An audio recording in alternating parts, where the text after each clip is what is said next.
வணக்கம்ப்பா. இந்த முகம் ஃப்ரெஷ்ஷாக இருக்கணும், இந்த வெயில் காலத்தில் கருத்து போகுது அப்படின்றோம்ல, அதுக்கு ஃப்ரெஷ் பண்ணுறதுக்கு இந்த வேலை வெட்டிக்கு போகிறவங்க, வெளியில் அலையிறவங்க, ஏன் வீட்டுக்குள்ளே இருக்கவங்க கூட தான் ஒரு 2-3 வெண்டைக்காய் எடுத்துக்கோங்க. எடுத்து பொடிசாக கட் பண்ணுங்கள். கட் பண்ணி மிக்சியில் போட்டு கொஞ்சமாக தயிர் நோண்டு எடுத்து ஊற்றி நல்லா மிக்சியில் அடிச்சிங்கன்னா வலுன்னு வரும். அதை எடுத்து முகத்தில் தடவிக்கிட்டு நீங்கள் வாட்டில் அது காயிற வரைக்கும் விட்டுருங்க. நல்லாவும் இருக்கும், குழுன்னு இருக்கும். இந்த வெயில் காலத்துலலாம் நல்லாவே இருக்கும், நல்லா குழுன்னு இருக்கும். அதை தடவிக்கிட்டு நீங்கள் பொம்பளை பிள்ளைகளாக இருந்தால் கூட கொஞ்சம் மஞ்சத்தூள் கூட கலந்துக்கலாம். மஞ்சத்தூள்னால் முகத்துக்கு போடுற மஞ்சத்தூள் கலந்துக்கிட்டு தடவிக்கிட்டு நீங்கள் வாட்டில் அது காயிற வரைக்கும் எடுத்து அப்புறம் அப்படியே தொடச்சி எடுத்துகிட்டு மூஞ்சியை கழுவிட்டோம்னா முகம் பளபளன்னு இருக்கும்ப்பா.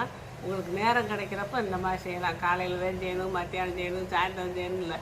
இந்த வெயில் காலத்தில் இந்த நேரம் செஞ்சாலும் நம்ம முகத்துக்கு குளிர்ச்சியும் கொடுக்கும், ஃப்ரெஷ்னஸும் கொடுக்கும்.